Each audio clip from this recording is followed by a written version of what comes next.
Hello, everyone. Welcome to another exciting episode of My Family Experience. Today, we have a very special and a very interesting topic we're going to be looking at. I already have my guests in the studio. You see, these are most of the issues a lot of us have suffered silently, or somebody who is close to us is suffering silently. But it's very difficult for us to voice out because we think, oh, we've passed that age. Oh, who will I tell? How will people believe me? Won't I be judged if I should come out and say, this is what I'm going through silently? And why I actually bring her to the studio for us to have this conversation, because she had the nerve to come out and say, look, guys, I suffered this thing for 20 years and I came out of it, and I'm helping you guys, or I'm going to be helping you guys to come out of it. What is that? Bedwetting. Many of us will think, oh, children suffer bedwetting, adults suffer bedwetting much more. So today I have Julia John. She's an advocate. Let me say, bedwetting awareness advocate. So welcome to the program. And now let's say I read your post on your Facebook wall. How you said you suffered it for 20 good years. You were bold enough to come out and say, look, there is nothing mystical about bedwetting. It's a condition that can be tackled, that can be treated, and you'll be fine. Now, what gives you that level of guts to come on social media space to just say, oh, I've suffered this thing, so now I'm coming out? Okay.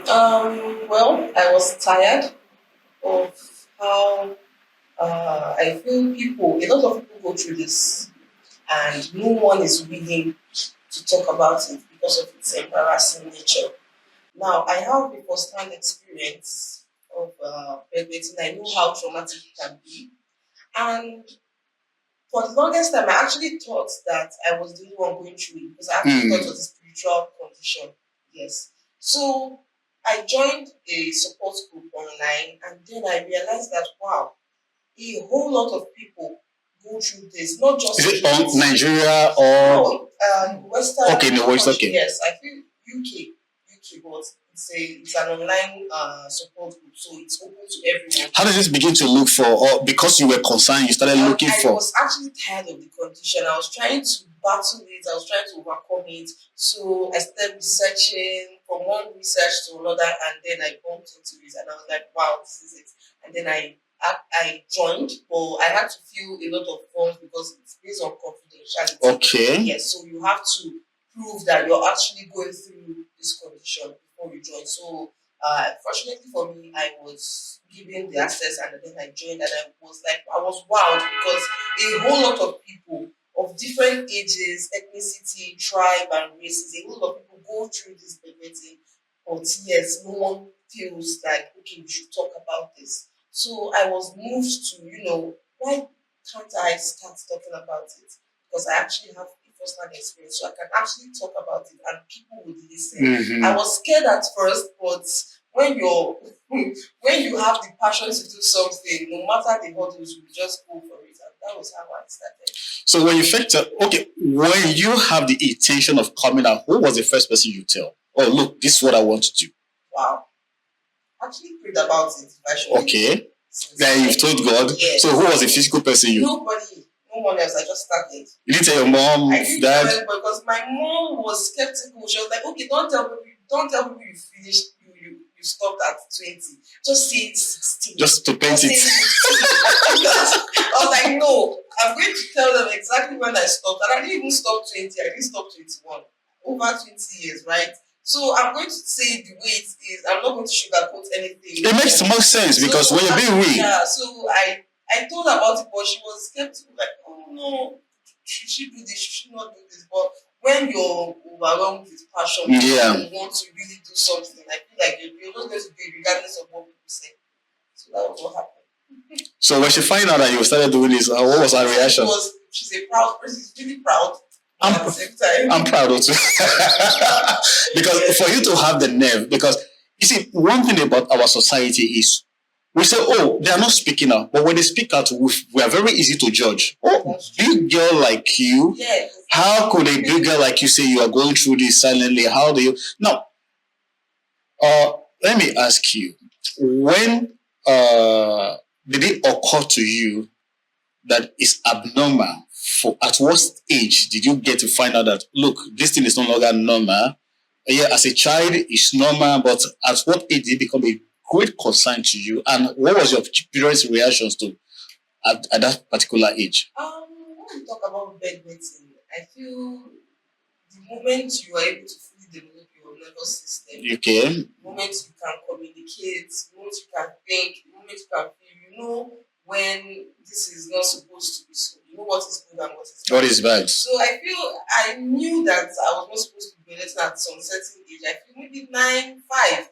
Then according to research, at the age of 5, a child is supposed to be because right. all the nervous system have developed. The body system differs from one person to another. That's true. I can stop at the age of 5. Someone else is stopping at the age of 3. Yeah. So we all our body system differ. So that's just it. But at the age of 7, no one is supposed to be bedwetting at night.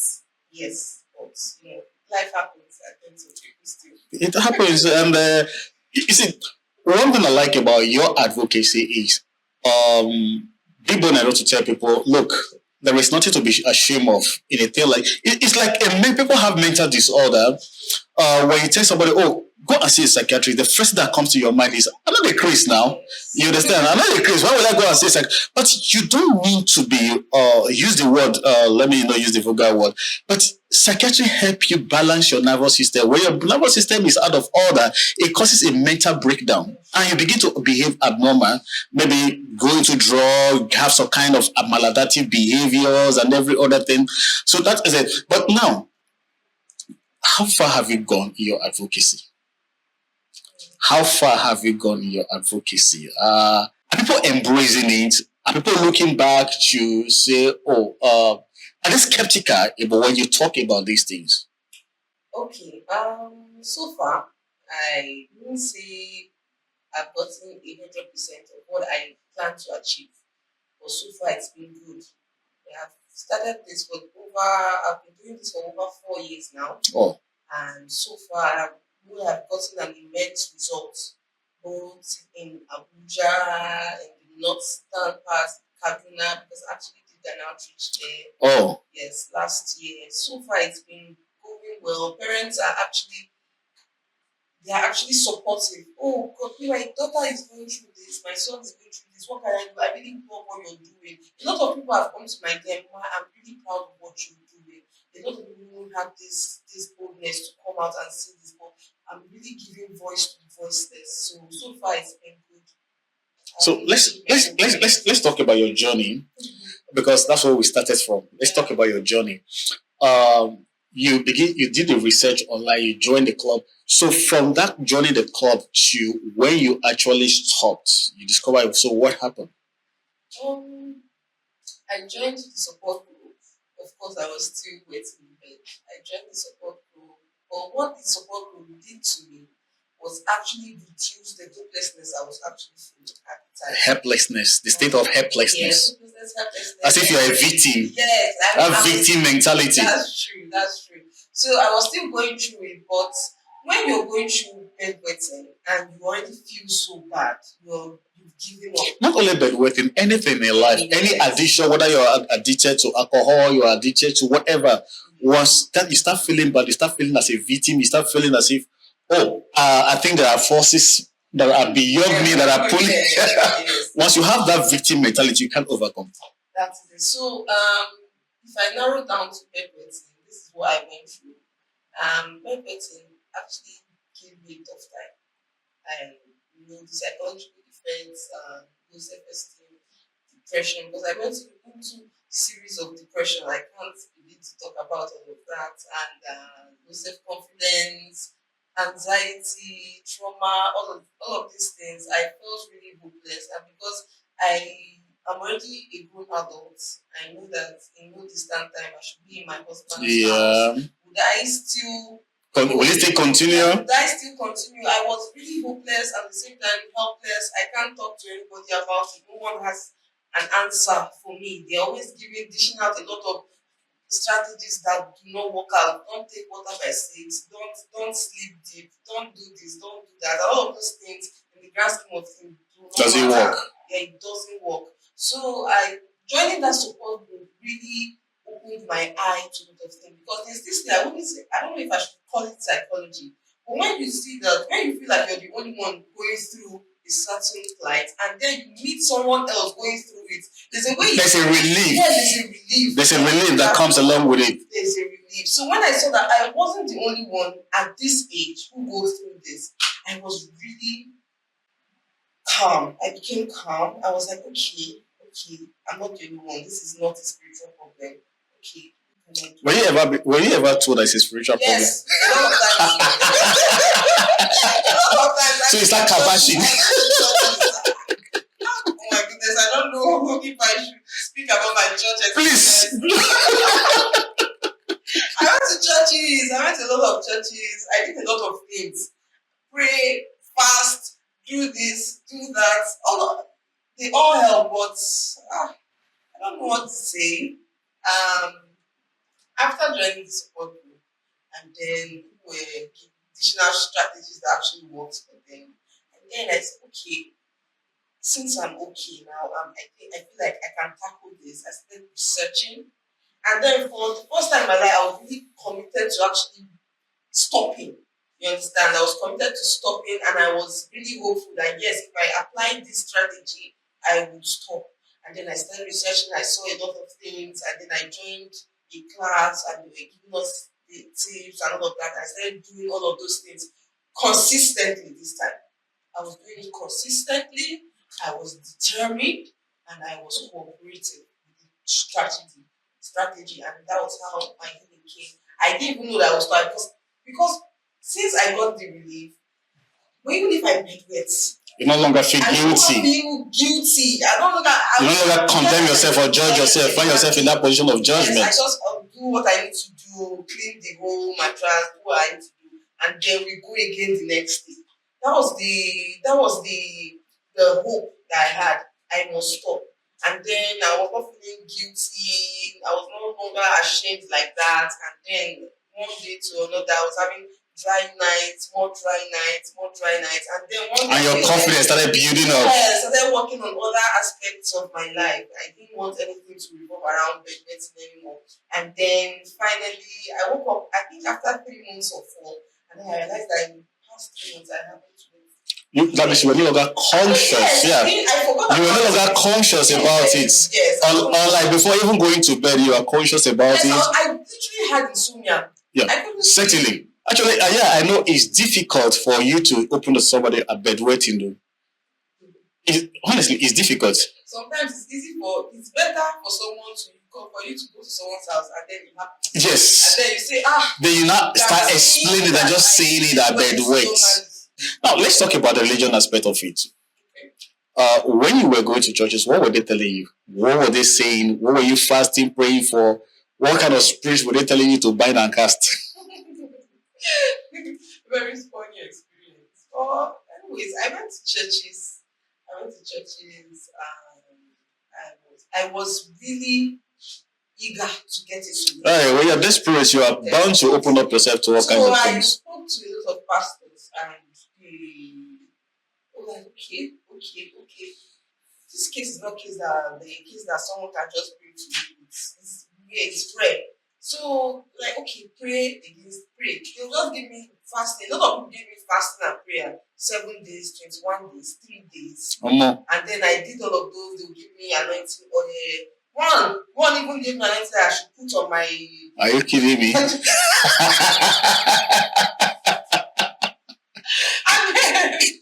I did it because I wanted solution. Like yes. All of those things. Yes. I was desperate at that time. I did all of those things because I wanted solution, and then nothing happened that night. In fact, I peed on the bed. I woke up the next morning. I was like, I'm so frustrated. When will this end? The most frustrating aspect, I experienced something similar. When you pray, fasted, did all you could, and you discover that the more you fast, the more you pray, the more the situation gets worse. And the frustration that comes with it is even heavier than the condition itself. Because it gets to a point when I did all that. I bought a car, actually. I bought a bad car. Okay, I didn't know. I bought a car, it was a baby boy, I was happy and everything. But whenever I take this car out, the car doesn't bring me back home. You understand that kind of condition? I started spending money to repair one or two things, to do this, to do that, to do that. And some money pastors started telling me all kinds of issues. Oh, you're from your father's village or from your mother's village, from this, from that, from that. I went to mountain to go and pray because of, you understand that how desperate you were. Until one day I heard God, he didn't. I stopped body stop. You bought a bad car. I started doing investigation actually. The car had an accident. Some assaulted, they just came, Panabiti bought an engine on it. Then they dumped the car for over 5 years. The car wasn't moved. And it was in a place where erosion and everything was there. So now, if I fix one side, it will affect the other side. So I keep changing. There was nothing like witchcraft of my. But at that point, it was giving me a high level of frustration. I began to question God. Is the devil higher than you? But you until I begin to apply my common sense to understand that no, this is not a spiritual issue. It was my foolishness that actually led me into this. Those are the kind of experiences you had when you pray, you have anointed, you have done this, the same thing happened again. And how did you battle the depression that comes along with it? Waking up in the morning after you've done everything you were told to do, you've done everything, pray, fast, don't eat, you did everything, the same thing. How did you cope with the depression, the anxiety of going to bed in the night and all the rest of it? Well, during those years, during my wet years, I didn't find it funny. I didn't find it funny. Always, I feel like what I did to cope at that time was being in my shell. I was always in my shell. I don't relate to a lot of people. I know that I'm an extrovert, but because of this You condition, become an introvert. the only way I could cope was just to be indoors. I don't talk and unnecessarily. I tell you what I need to tell you, but any talk related That has to do with conversation. any sensitive conversation, I will just withdraw, go back to my shell. I don't want no trouble. I don't want anybody. Did it take you to a point where you contemplate suicide? Yeah, I did. After I think I told you about one of the experiences I had in boarding school at that time when my school mom when my school mom openly embarrassed me.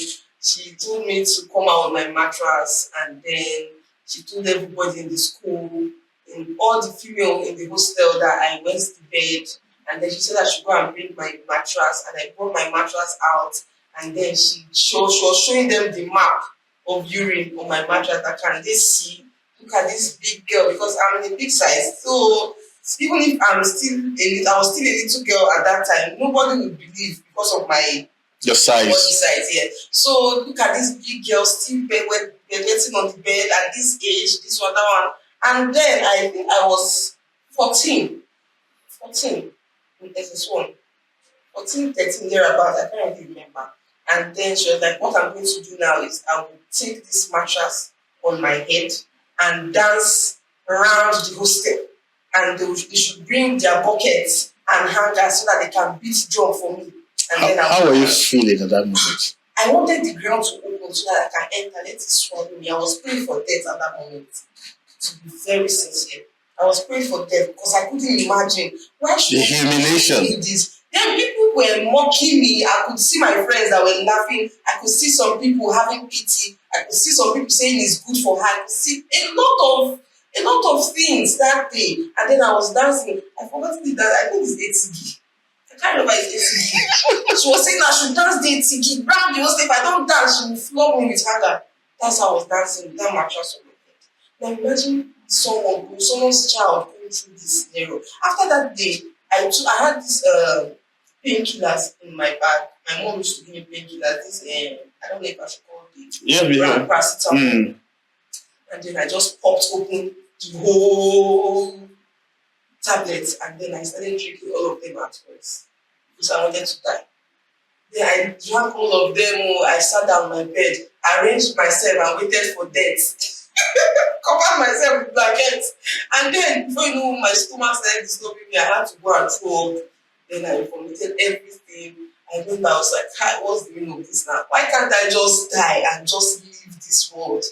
because I was tired. At that time I had given up because I could imagine because girls talk a lot. Yeah. The next day I was heading. To become the I couldn't walk confidently on the street. I was walking at the side, close to the gutter, because I don't want anybody. People were just giving me that eye.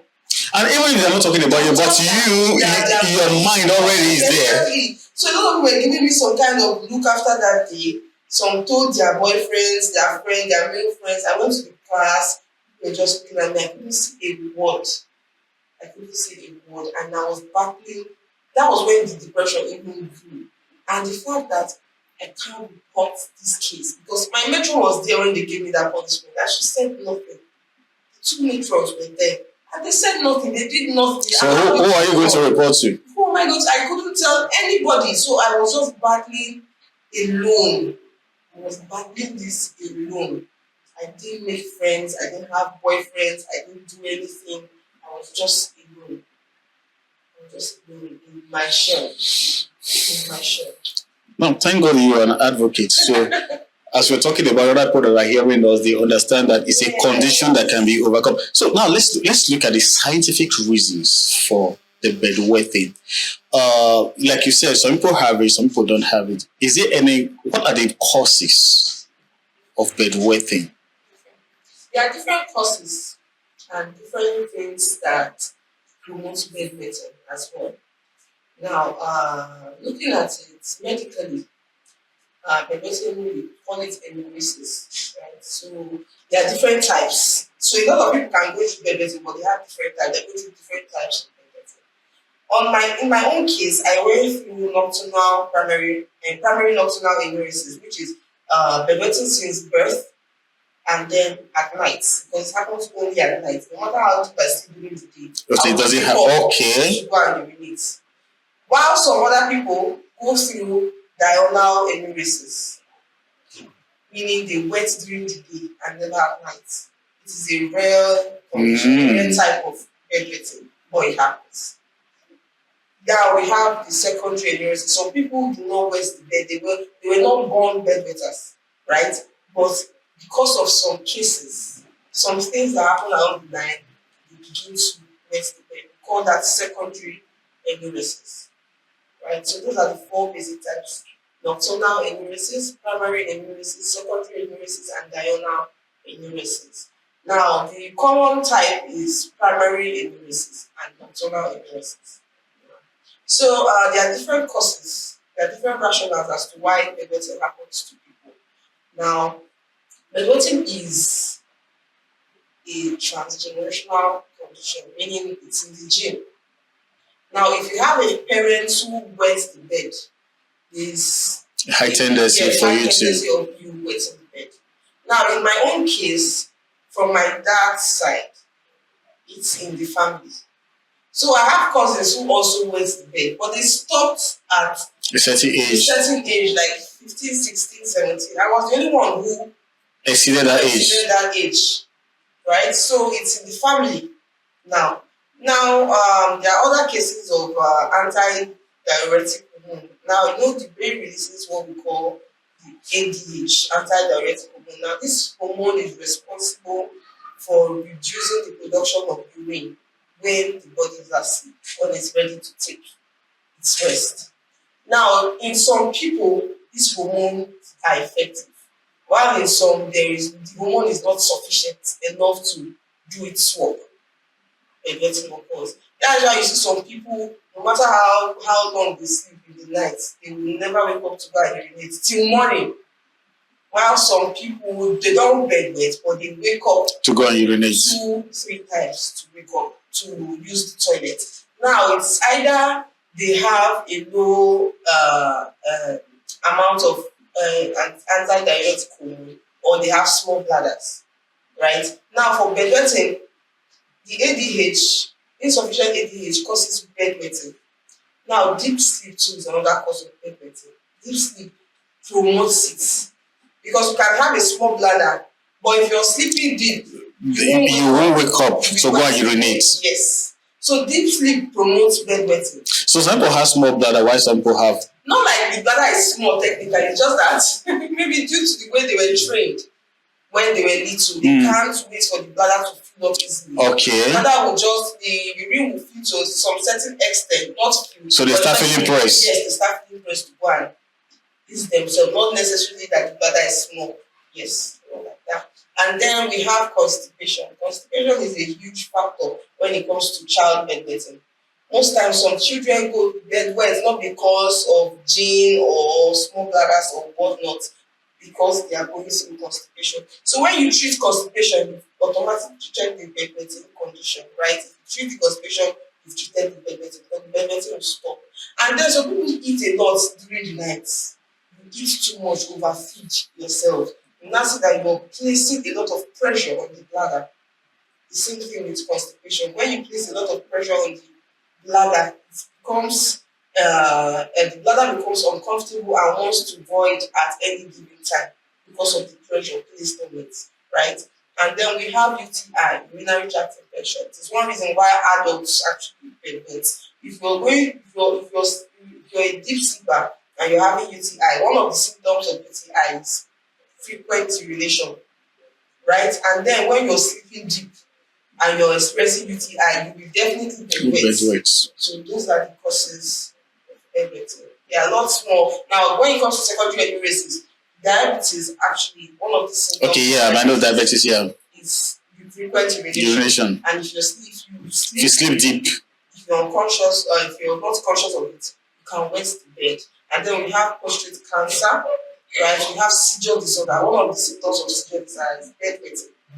So all of this things happen as an adult, not even as a child, right? Yes. Now, because prostate cancer, diabetes, yes. And which one you mentioned, all those things happen. Yes, all those things happen. Well, we have a lot to learn. We have a lot to learn. Yeah. So now, how could somebody, maybe, for instance, like you said, let's look at it, you said it's genetic. Like somebody like if you start having children, is there high possibility for them to have it, and what can you do to making sure that they don't have it? Very good question. Now I know that if I should give birth now, there is high tendency of my child inheriting that gene, right? So from infancy, I would actually start training that child. We call it potty training, toilet training from an early age.